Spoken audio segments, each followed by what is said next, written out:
நீங்கள் சொஸ்தமடையும்படிக்கு உங்கள் குற்றங்களை ஒருவருக்கொரு அறிக்கையிட்டு. அப்ப நமக்கு என்ன வேணும்?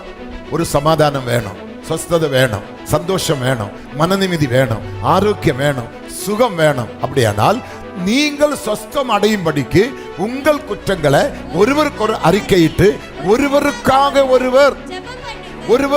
ஒருவர். நம்முடைய ஜெபம் என்ன?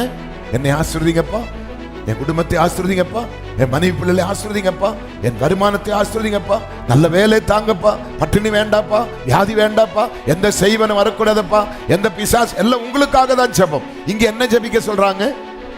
நீங்கள் இன்னும் ஒருவனுக்காக ஜெபிக்க வேண்டும். அதான் மிக முக்கியமான காரியம்.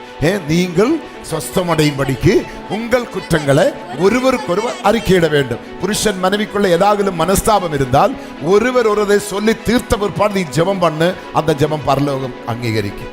நீ தனியா மணிக்கணக்கு நேரம் ஜெபி, உன் புருஷன் மேல என்னமோ மனசுக்குள்ள வைத்து நாள் கணக்கு நீ ஜெபி, உன் ஜெபம் பரலோகம் அங்கீகரிக்காது.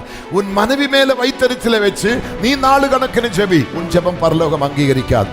ஒருவருக்கு ஒருவர் பேசணும், ஒப்பரவாகும். ஆனா இந்த காலத்துல பேச முடியாது. நம்ம பேசலாம், அந்த வாய் எடுக்குமல அது அப்படியே காட்டேரி மாதிரி வரும், நம்மளால பேச முடியாது.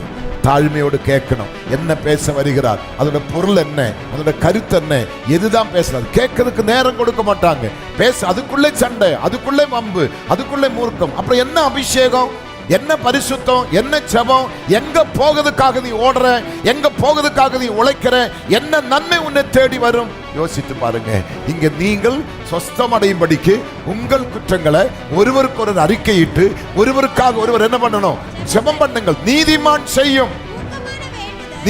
செய்யும் ஊக்கமான வேண்டுதல் மிகவும் பலன் உள்ளதா இருக்கிறது. ஆமீன் சொல்லலாமா? நீதிமான் செய்கிற ஜெபம் மிகவும், ஆமீன், ஹல்லேலூயா,